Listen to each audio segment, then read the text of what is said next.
देखिए, आज के इस वीडियो लेक्चर में हम लोग देखेंगे ऑस्मोटिक प्रेशर। ठीक है, ऑस्मोटिक प्रेशर, परासरण दाब।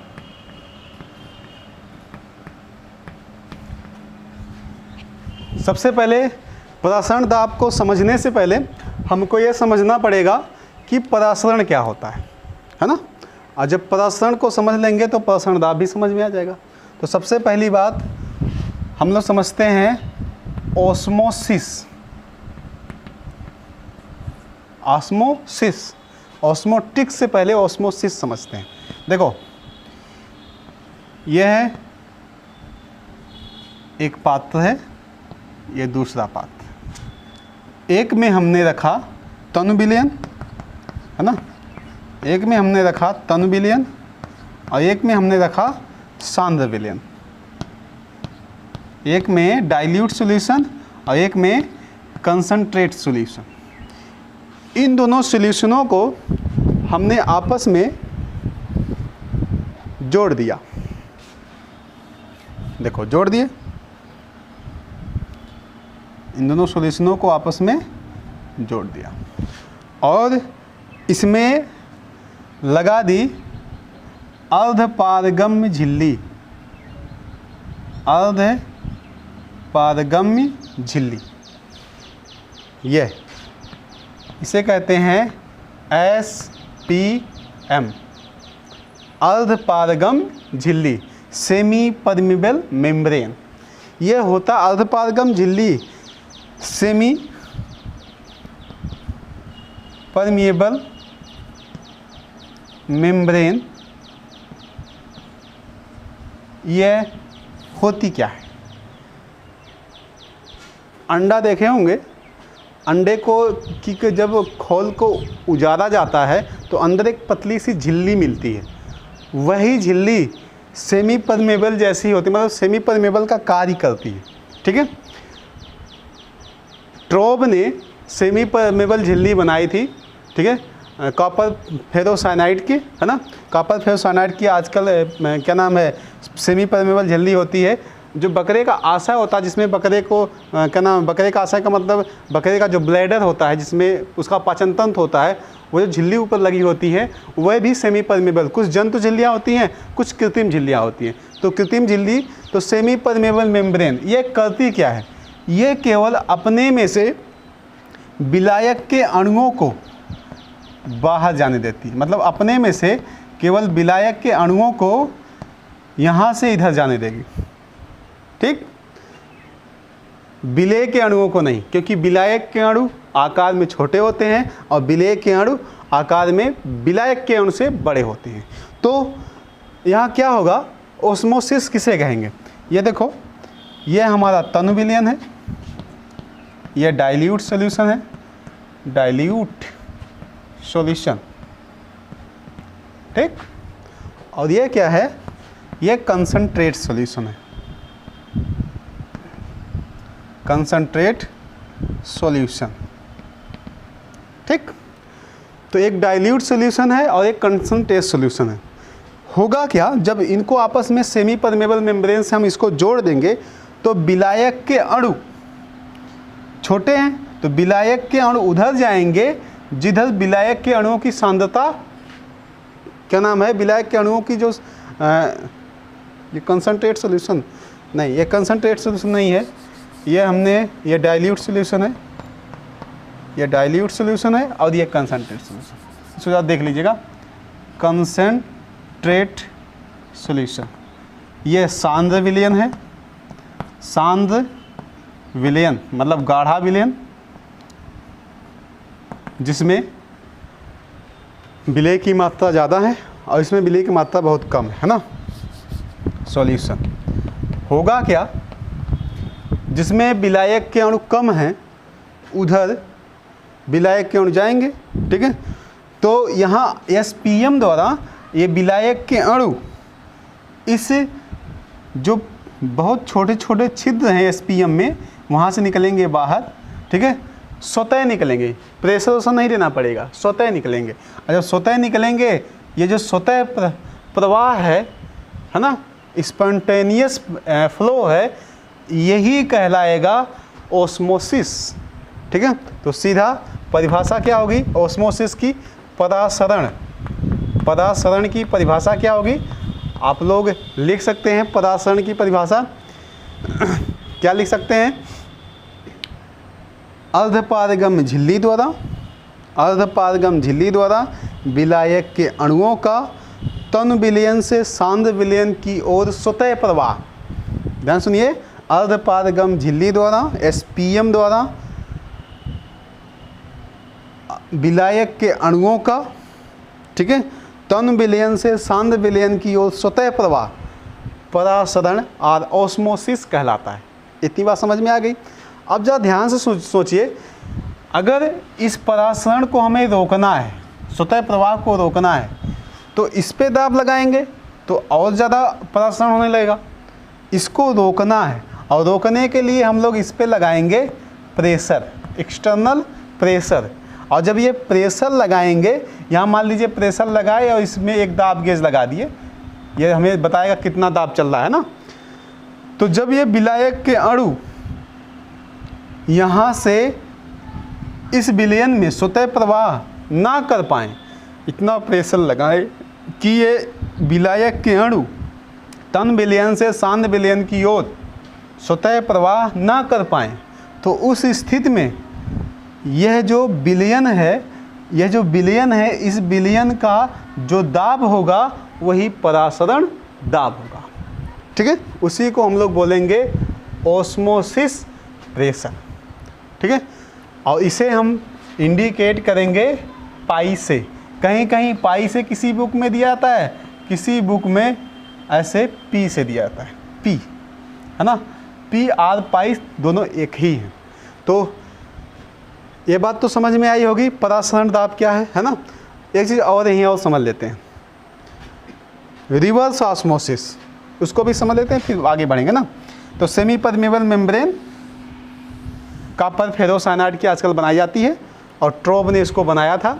और एक ऐसी झिल्ली जो केवल विलायक के अणुओं को अपने में से होकर जाने देती है ना, विलय के अणुओं को नहीं, क्या कहलाती है? SPM कहलाती है, सेमी परमेबल मेम्ब्रेन। ओस्मोसिस क्या है?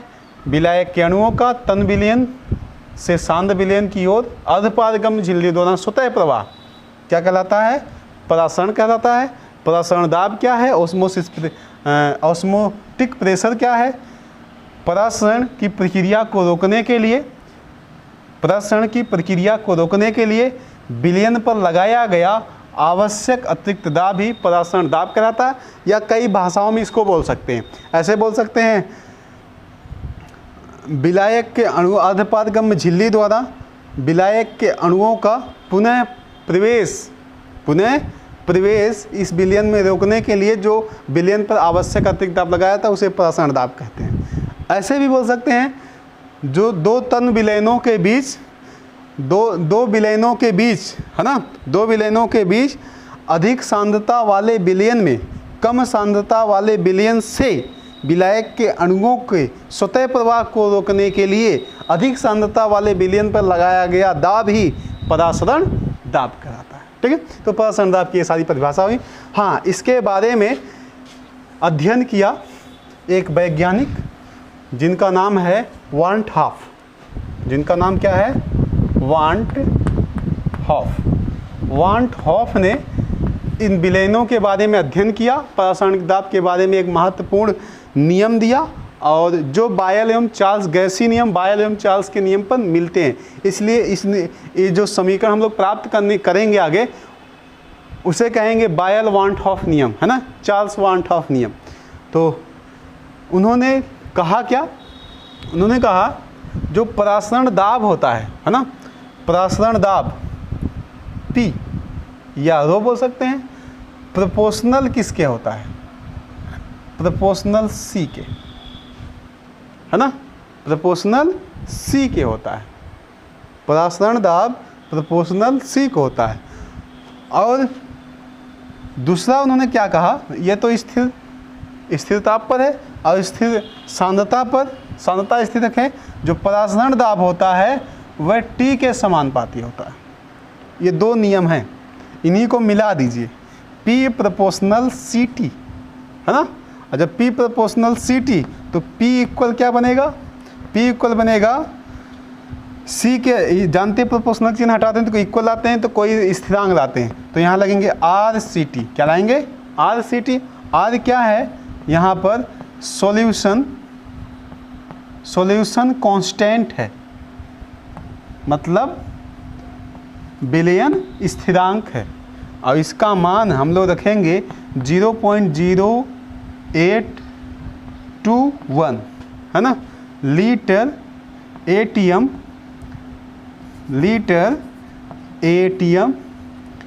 केल्विन इनवर्स मोल इनवर्स, ये मान रखा जाएगा जब भी आप रखेंगे। C का मतलब सांद्रता है, तो हमारे पास फार्मूला क्या बन गया, P R पाई लिखते हैं ना, पाई R, हम इसको पाई भी इंडिकेट कर सकते हैं, पाई इक्वल CRT, यह फार्मूला हो गया। और इसमें और क्या समझना है, T क्या है ना, T हमारा टेम्परेचर है, एब्सोल्यूट टेम्परेचर है, मतलब परम ताप है, केल्विन में हम लोग इसको हल करेंगे, तो यह है टेम्परेचर। देखो जरा ध्यान से देखिए, कभी भी सवाल लगाएंगे टेम्परेचर को हमेशा किस में करेंगे, केल्विन है ना, तो यह टेम्परेचर है TURE, ठीक है। और C क्या है, कंसंट्रेशन ऑफ सॉल्यूशन, C की सांद्रता है। आगे बढ़ाते हैं, C को और समझते हैं, यह कंसंट्रेशन है,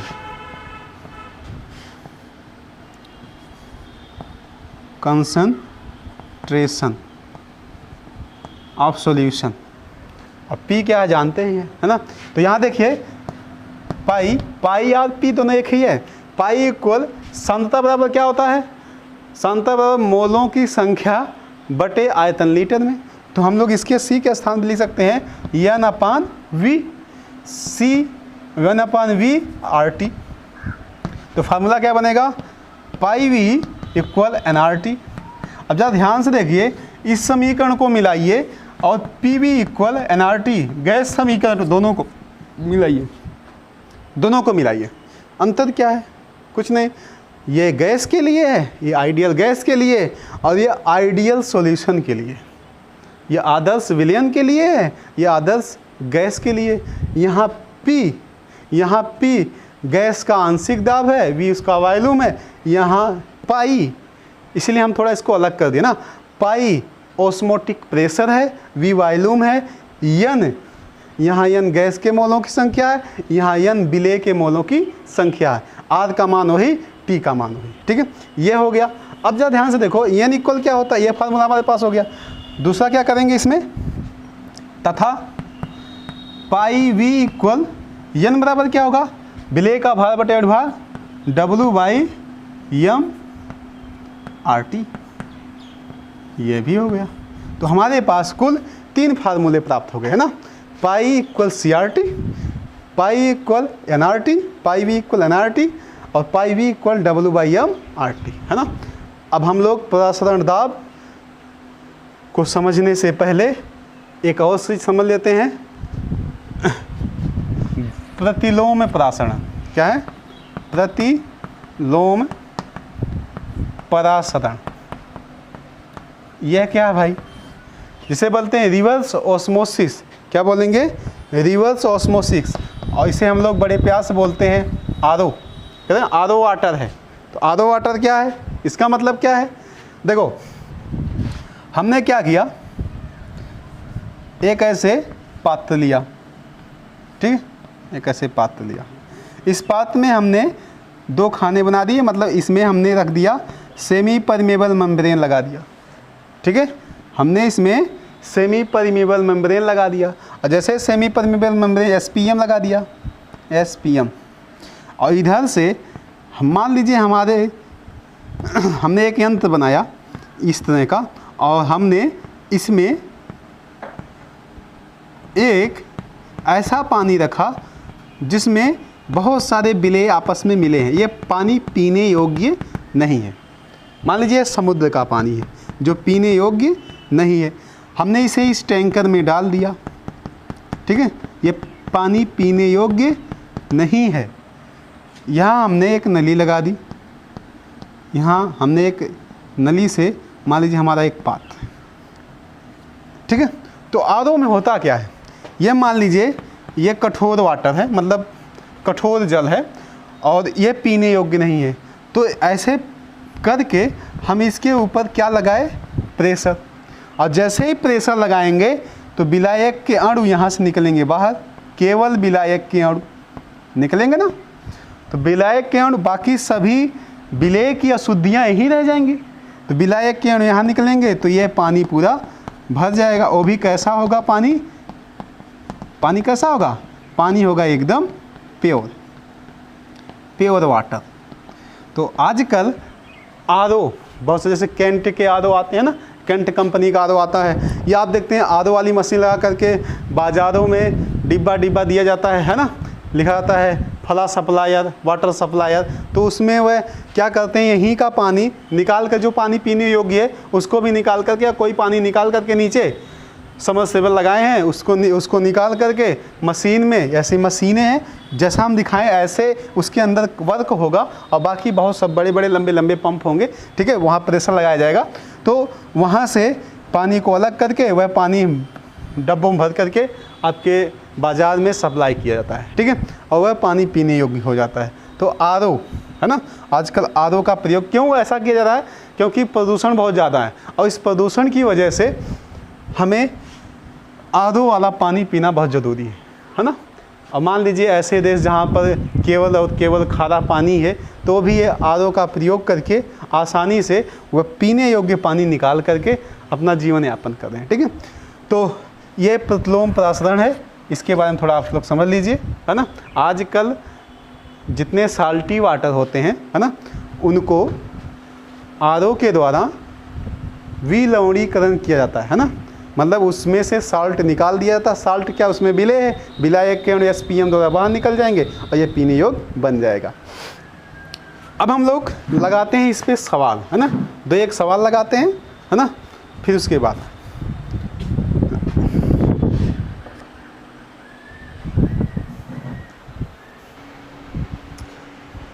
देखो 30 डिग्री सेल्सियस पे ऐसा प्रसारण दाब, मतलब जो फार्मूला हम लोग पीछे भी प्राप्त किए हैं उससे रिलेटेड इक्वेशंस हैं। 30 डिग्री सेल्सियस पर यूरिया के 3% विलयन के प्रसारण दाब की गणना कीजिए। विलयन स्थिरांक का मान दिया गया है इतना, और फिर दूसरा क्वेश्चन है ना, इसमें आपको सांद्रता निकालती है ना, सांद्रण मोल पर लीटर में ज्ञात करना। तो पहली वाली समस्या का सॉल्यूशन हम लोग देखते हैं ना। तो जो पहले वाला क्वेश्चन है इसमें देखिए,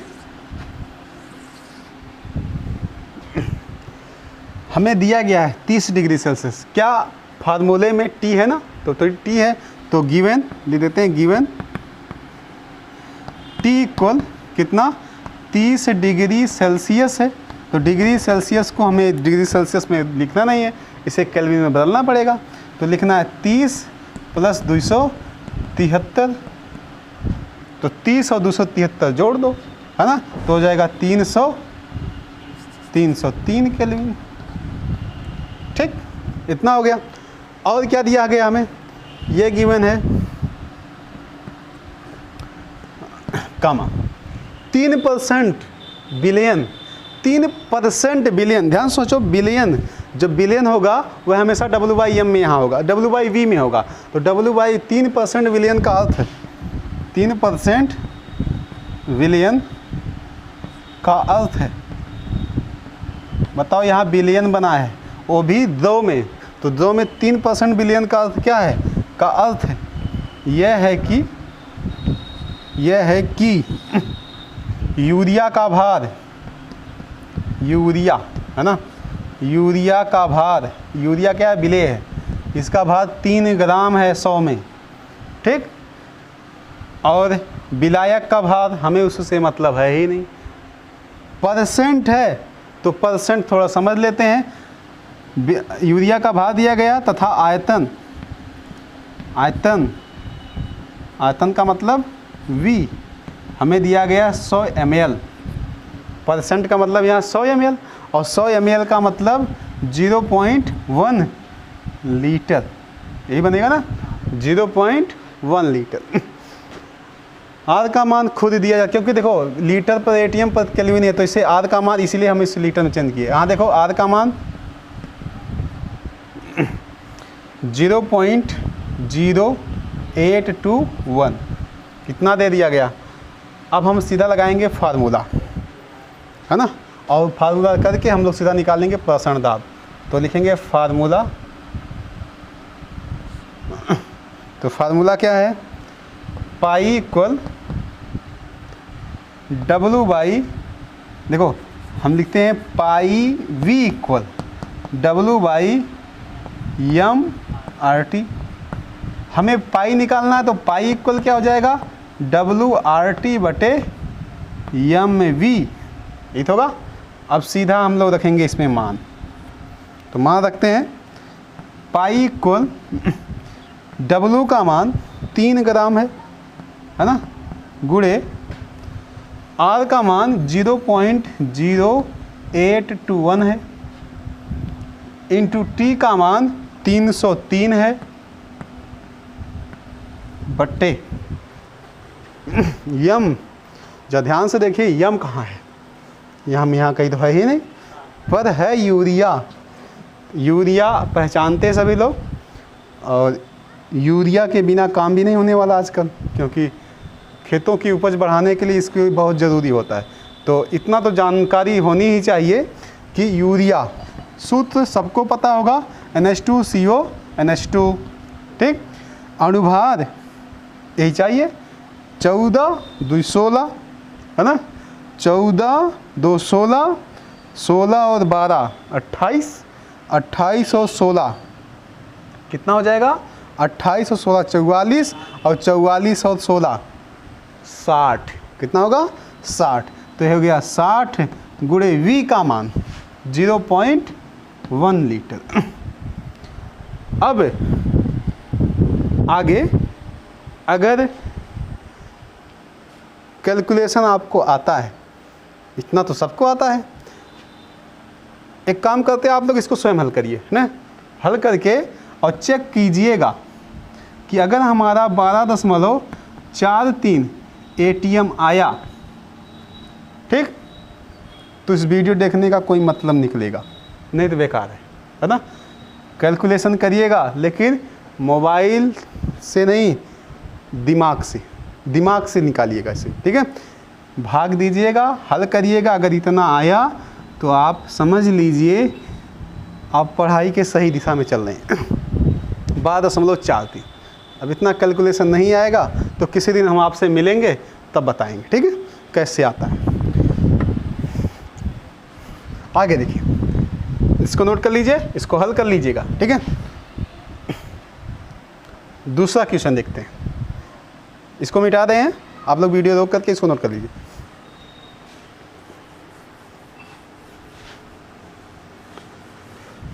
देखो हमारा जो दूसरा क्वेश्चन है, इसमें आपको निकालनी है सांद्रता, है ना, सांद्रण निकालना है। 24 डिग्री सेल्सियस, बताओ T इक्वल कितना है, T इक्वल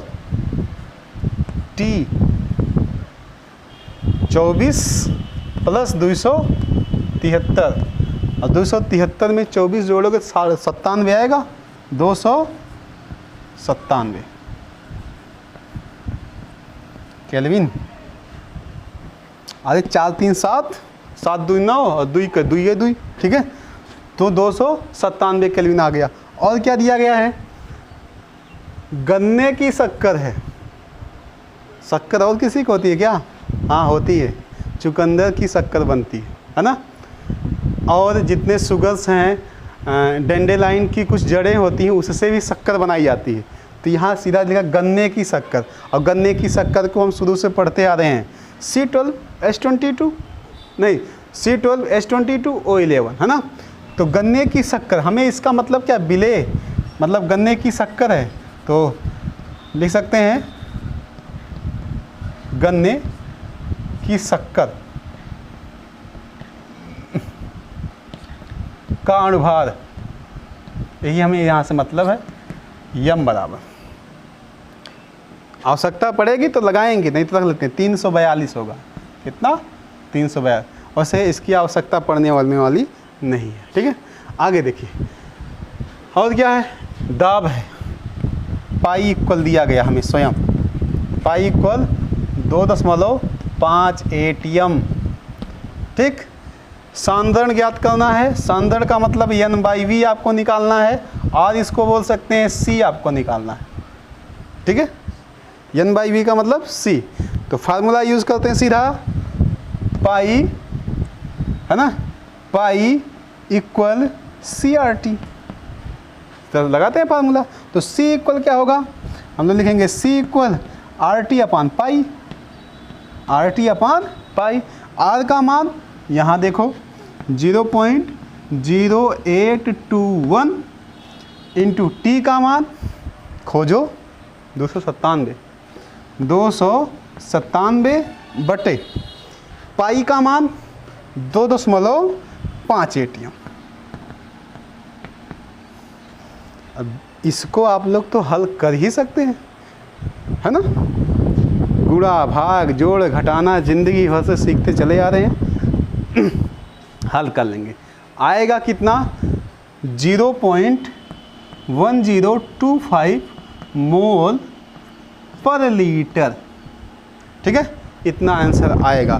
हाँ, अगर इतना आंसर आया आपका तो समझ लीजिए आपने यह भी टॉपिक ख़त्म कर लिया।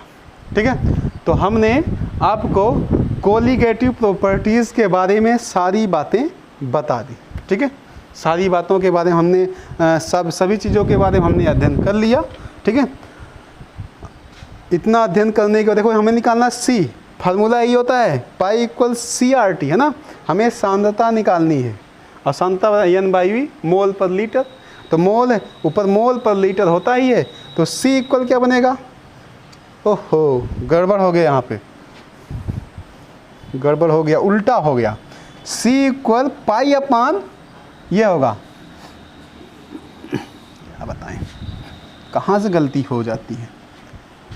देखो C इक्वल क्या हो जाएगा, पाई/RT।